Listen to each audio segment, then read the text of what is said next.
Welcome to The Explainer.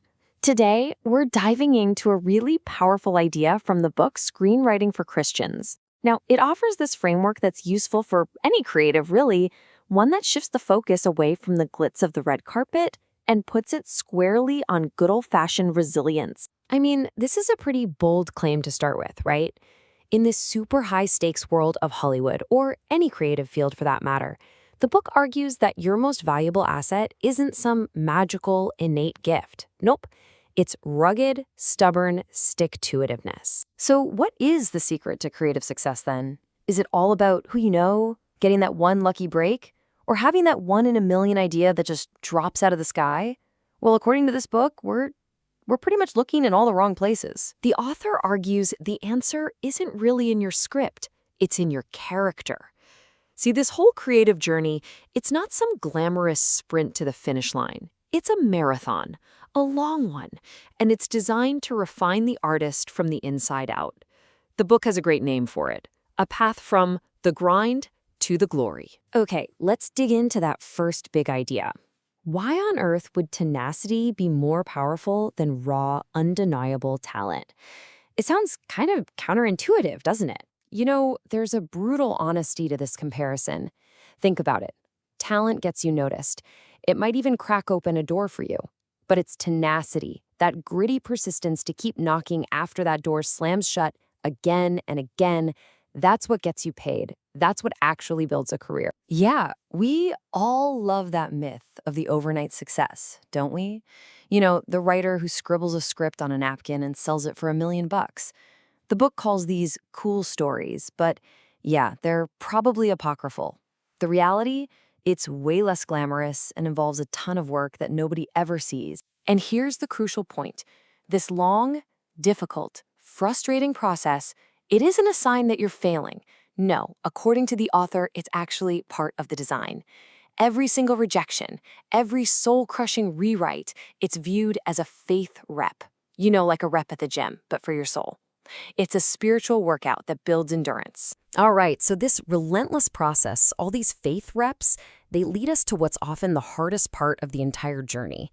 And it's not a battle that happens in a writer's room with executives. Nope, it's the one that happens inside your own head. So the author points to those nagging voices, that internal dialogue that pretty much every creator faces. You know the ones. Those whispers of doubt that can stop you and your project completely dead in its tracks. Yeah, sound familiar?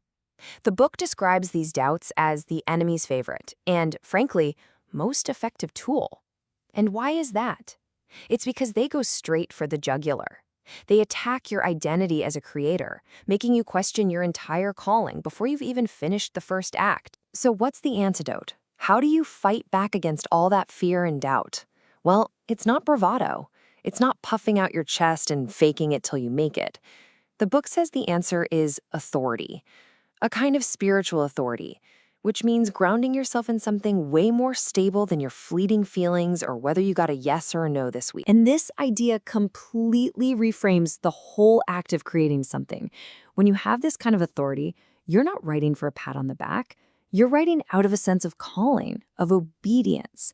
So a rejection, it doesn't destroy you because your identity isn't tied to the outcome. It just becomes another faith rep. Okay, so how does all this inner strength, this authority, actually translate to the words on the page? Well, the book makes a fascinating argument. It shows up most clearly in how you write your villains. And this really gets to a core principle of great storytelling. A villain shouldn't just be some guy who's in the hero's way. For a villain to be truly compelling, they have to be the physical embodiment of a destructive idea.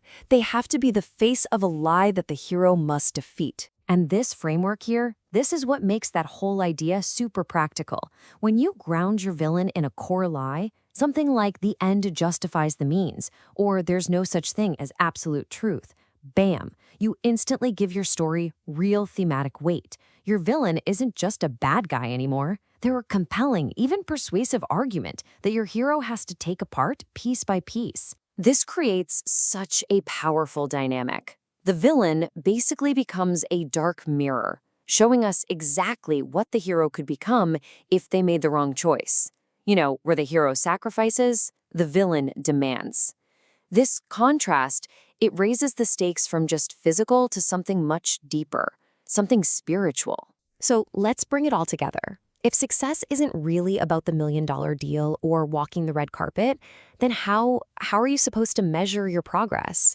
How do you define a win as a creator? Well, the answer, according to the book, is to focus only on your process, the stuff you can actually control. You can control whether you hit your daily writing goal.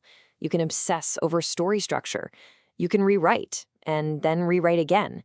You can learn to take feedback without getting all defensive. Success, then, becomes about your faithfulness to the craft itself. And this leads to a really striking metaphor that flips a common misconception on its head. You know, the idea that faith should somehow be a fast track to success. The author says, no, the exact opposite is true, because in this view, the struggle is the point. The creative process is a furnace. It's a refining fire. It's meant to burn away all the pride and purify your motives until only the truth remains. So the goal isn't just to get a better screenplay out of it. The goal is to become a more sanctified storyteller through it. And that brings us to the core takeaway of the whole thing. It's this beautiful idea that neatly separates your job from the final result. The grit, that's on you. The work, the discipline, the showing up. But the glory, the outcome, that's out of your hands. And that perspective, man, it's designed to just lift that crushing pressure to guarantee success right off your shoulders. And that is the ultimate refrain, isn't it? What if success isn't the outcome at all, but simply your faithfulness to the process?